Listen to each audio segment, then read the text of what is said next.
Di awal buletin jam ini kami membawakan cerita dan juga berita mengenai bagaimana rasuah begitu mendominasi di kalangan penjawat awam. Itu yang dikatakan oleh Datuk Seri Akbar Sata yang mengatakan bahawa rasuah adalah satu pandemik dan masalah itu begitu serius.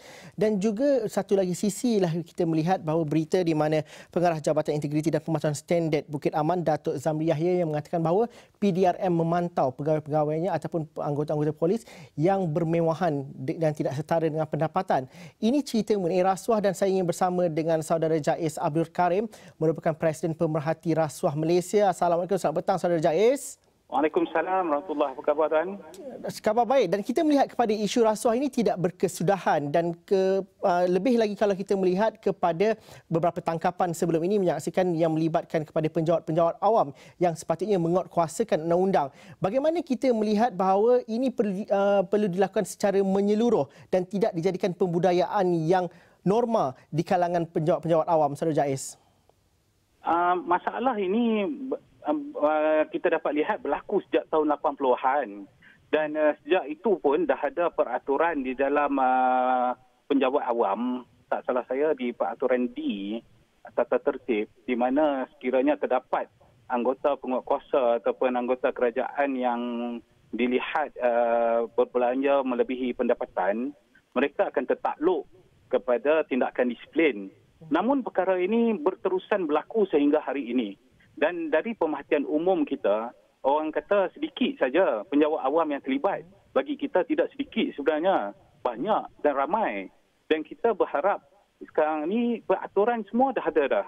Cuma tindakan tegas daripada pihak PDRM contohnya. Bagaimana pihak JIPS mengambil tindakan tegas dalam memastikan perkara ini tidak berlaku. Ianya bukan setakat berlaku di PDRM, dia berlaku di semua agensi penguatkuasa yang ada dalam negara, termasuk pihak berkuasa tempatan.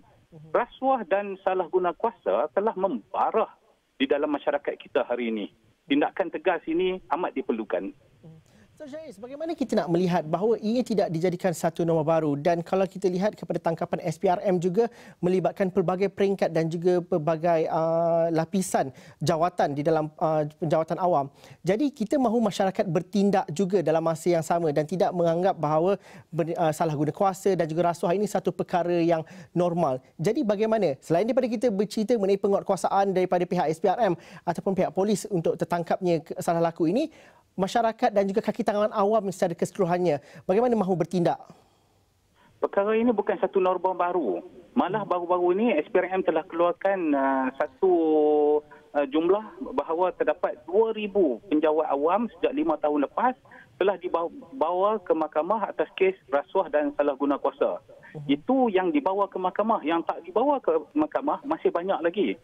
Di penguatkuasa, contohnya di SPDRM dahulu, ada satu undang-undang di mana anggota peringkat bawahan tidak dibenarkan menggunakan kereta untuk ke pejabat.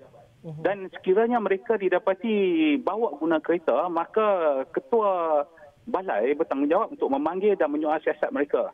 Malah rakan-rakan sepejabat mereka yang menjadi whistleblower, menjadi pelapor. Tetapi hari ini sekiranya terdapat anggota polis ataupun anggota penguatkuasa yang membuat laporan ke atas rakan-rakan mereka, mereka ini akan dicap sebagai pengkhianat ataupun mereka yang tidak menjaga maruah agensi mereka. Perkara ini sepatutnya tidak berlaku. Malah MCW menerima banyak aduan daripada rakyat bahawa aduan mereka ke atas anggota penguatkuasa tiada tindakan selanjutnya. Perkara ini tidak sepatutnya berlaku. Apabila ada aduan daripada pihak awam, maka pihak tata tertib di agensi penguatkuasa tersebut perlu mengambil tindakan cepat dan tegas. Masalahnya hari ini hanya tindakan disiplin, ditukar jabatan sebentar dan kemudiannya dikembalikan di tempat yang sama. Maka ini tidak ada penyelesaian, tidak ada pengakhirannya kepada masalah ini. Kita mencadangkan.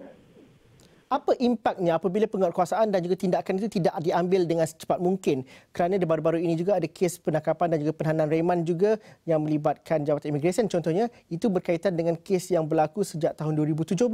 Jadi apabila ini tidak diambil tindakan dengan lebih cepat, reaksi dan juga persepsi di kalangan masyarakat itu mungkin berbeza, saudara Jaiz. Apa impaknya?